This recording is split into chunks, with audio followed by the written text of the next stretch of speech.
Friend, मैं हूँ आपका अपना सुमित सर और आज हम कर रहे हैं 8th क्लास की सोशल साइंस की ज्योग्राफी का चैप्टर नंबर 2, जिसका नाम है भूमि, मृदा, जल, वनस्पति और वन्य जीव संसाधन। आपको संसाधन समझाते हैं रिसोर्स, जो भी हमारे काम आते हैं उन्हें हम रिसोर्स कहते हैं, जिन चीज़ों को हम अपने काम में यूज़ लेते हैं। ठीक है, तो लिखा हुआ है विश्व की 90% जनसंख्या भूमि क्षेत्र के 30% भाग पर ही रहती है। 70% भूमि पर यह तो विरल विरल जनसंख्या है, यह वह निर्जीव है। ठीक है, तो 30% जो है भूमि पर रहते हैं। ठीक है, 70% जो है वो निर्जीव है, जिनमें जान नहीं। निर्जीव मतलब जिनमें जान नहीं। ठीक है, तो पहला जो रिसोर्स है वो है भूमि। तो सभी महत्वपूर्ण प्रकृति संसाधनों में भूमि शामिल है। भूपृष्ठीय क्षेत्रफल 30% भाग भूमि है, यानी इससे थोड़े से प्रतिशत के भी सभी भाग आवास योग्य नहीं है। बस 30% पे ही लोग रहते हैं, ओनली 30%। 70% पे आवास ही नहीं है। ठीक है, भूमि और जलवायु के भिन्न भिन्न लक्षणों के कारण विश्व में विभिन्न भागों की जनसंख्या वितरण असमान पाया जाता है। उबड़ खाबड़ स्थल, पर्वतीय तीर ढाल, मरुस्थल, संघ विरल क्षेत्र। ठीक है, तो हर जगह जनसंख्या अलग अलग पाई जाती है जलवायु के कारण। भूमि का उपयोग कैसे करते हो? तो भूमि का उपयोग विभिन्न कार्यों के लिए किया जाता है। कृषि के लिए, वन्य के लिए, खनन के लिए, सड़क, उद्योग आदि। आप लोग भूमि का, आप लोग जमीन, भूमि का मतलब होता है जमीन। भूमि का मतलब होता है जमीन। तो आप लोग जमीन का यूज़ किस में करते हो? अपना घर बनाने में, अपनी फैक्ट्री लगाने में, अब कृषि करने में। समझ में आ गया? मतलब किसानी करने में। तो भौतिक कारकों द्वारा निर्धारित किए जाते हैं, जैसे स्थल, मृदा, जलवायु, खनिज, जल की उपलब्धता। मानवीय कारक द्वारा भूमि का उपयोग प्रतिरूप महत्व निर्धारित है, जैसे जनसंख्या, प्रतिभोगी, निजी। भूमि वैश्विक और स्वामित्व में होती है। जो आपकी भूमि है,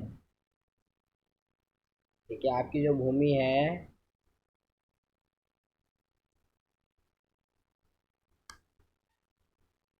आपकी जो भूमि है, इसको हम दो टाइप में बांटते हैं, स्वामित्व के आधार पर। स्वामित्व और समुदाय। स्वामित्व मतलब अकेला एक मालिक, और इसमें सामुदायिक मतलब एक मालिक और बाकी मजदूर। समझ में आ गया? जनसंख्या बढ़ने के कृषि योग्य भूमि का विस्तार। भूस्खलन, मृदा आपदन, मरुस्थल पर्यावरण के लिए प्रमुख खतरा है। जितने आप देखो जनसंख्या बढ़ेगी तो हमें चीज़ों की, भूमि की, संसाधन की, सब चीज़ की आवश्यकता ज़्यादा होगी। भूमि संसाधन का संरक्षण, हम भूमि को बचा के रख सकते हैं। तो बढ़ती जनसंख्या, इसकी बढ़ती मांगों के कारण वन भूमि, कृषि उपयोग भूमि के बड़े पैमाने पर विनाश हुआ। इससे हम प्रकृति संसाधन के समाप्त होने का डर पैदा हो गया। इसलिए वनरोपण, रसायन, कीटनाशक, उर्वरक, विनय, अत्रि पर रोक, अत्यधिक भूमि संरक्षण के प्रयुक्त सामान्य तरीके हैं। मृदा, मृदा मतलब होती है मिट्टी। मृदा मतलब होती है मिट्टी। मिट्टी, ठीक है। तो पृथ्वी पर पृष्ठ पर दानेदार कणों के आवरण की पतली परत मृदा कहलाती है। यह भूमि से निकटता से जुड़ी होती है। यह स्थल रूप में मृदा के प्रकार को निर्धारित करते हैं। मृदा का निर्माण चट्टानों से प्राप्त खनिज और जैव पदार्थ, भूमि पर पाए जाने वाले खनिजों से होता है। यह अपेक्षा में प्रक्रिया के माध्यम से बनाई जाती है। खनिज और जैविक पदार्थ सही मिश्रण मृदा में उपजाऊ बनाता है। केवल 1 सेंटीमीटर मृदा कोई बनाने में सैकड़ों वर्ष लग जाते हैं। सिर्फ 1 सेंटीमीटर मिट्टी बनाने में हमें सैकड़ों वर्ष लग जाते हैं। मृदा निर्माण के कारक हैं। मृदा निर्माण के कुछ कारक जन, शैल, स्वरूप और जलवायु कारक है। मानव निर्माण के अन्य कारक स्थल जैव पदार्थों की भूमिका में मृदा के संगठन में लगा समय है। मृदा का निर्मीकरण। तो मृदा अपरदन और शीर्ण मंद संसाधन के लिए दो मुख्य खतरे हैं। मानवीय और प्राकृतिक दोनों ही कारकों में मृदा का नमीकरण हो सकता है। मृदा के नमीकरण में सहायक कारक वनमूल्य, अतिचरण, रासायनिक उर्वरक और कीटनाशक का अधिक उपयोग, वर्षा दहन, भूमध्य में बाढ़ है। मृदा संरक्षण। आप मृदा को कैसे बचा सकते हैं? तो किससे? मल्च बना करके, वैविधिक फार्म, समोचन जुताई, रक्षक मेलक, चट्टान बांध के जरिए आप उनको बचा सकते हैं। जल। अब जल पे बात करते हैं। ओके, तो जल का मतलब होता है पानी। जल, जल का मतलब पानी। ओके, तो देखिए, जल एक महत्वपूर्ण नवीकरण प्राकृतिक संसाधन। आपको पता है नवीकरण है, हम उसको दोबारा जल्दी में उपयोग कर सकते हैं, जल्दी वो दोबारा पीने योग्य बन जाता है। भूपृष्ठ का 3/4 भाग जल से ढका हुआ है। लगभग 3.5 अरब वर्ष पहले जीवन अध्य महासागर में प्रारंभिक हुआ। आज भी महासागर पृथ्वी की सतह के 2/3 भाग से ढका हुआ है। महासागरों का जल लवणीकरण है और मानव उपयोग के उपयुक्त नहीं है। आपको पता 70% पानी है हमारी पृथ्वी में और 30% हमारे पास भूमि है। तो ये 70% पानी है, ये लवणीकरण है। क्या है? लवणीकरण। लवणीकरण है, ठीक है। इस मतलब ये खारा पानी है, पीने उपयोग नहीं है, ठीक है। अलवणीकरण जल 2.7% है। आपके जो पीने का योग अलवणीकरण, अलव्य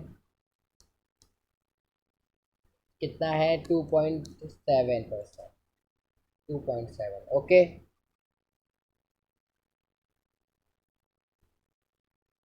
70% भाग बर्फ के रूप में अंटार्कटिका, ग्रीनलैंड और पर्वतीय प्रदेशों में पाया जाता है। 1% जल मानवीय उपयोग के लिए भी उपयुक्त है। यह भोग जल नदियों और झीलों और वायुओं के जल वाष्प के रूप में पाया जाता है। वर्ष 1975 में मानव उपयोग के लिए जल की खपत 3,850 घन मीटर वर्ष थी, जो कि 2000 में बढ़कर 6,000 घन मीटर हो गई। वर्षा से भी अधिक हो गई। एक टपकता नल वर्ष में 1,200 लीटर जल व्यर्थ करता है।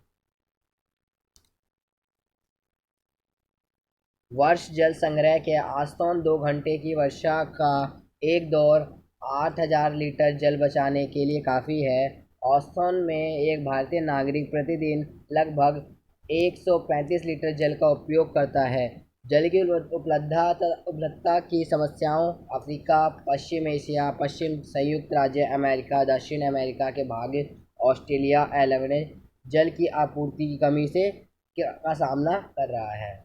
प्राकृतिक वनस्पति पे आ जाते हैं। प्राकृतिक वनस्पति आपका देखिए,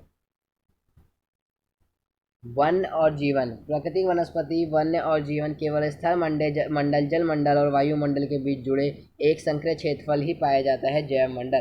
परितंत्र क्या होता है? तो जैव मंडल में सभी जीवित रहने के लिए एक दूसरे पर प्रारंभिक संबंधित से निर्भर रहती है। इन्हें क्या बोलेंगे? परितंत्र। वनस्पति बहुमूल संदांत के पौधे हमें इमारती लकड़ियां देती हैं, ऑक्सीजन उत्पन्न करते हैं और फल गोंद कागज प्रदान करते हैं। इन्हें क्या बोलेंगे हम? वनस्पति।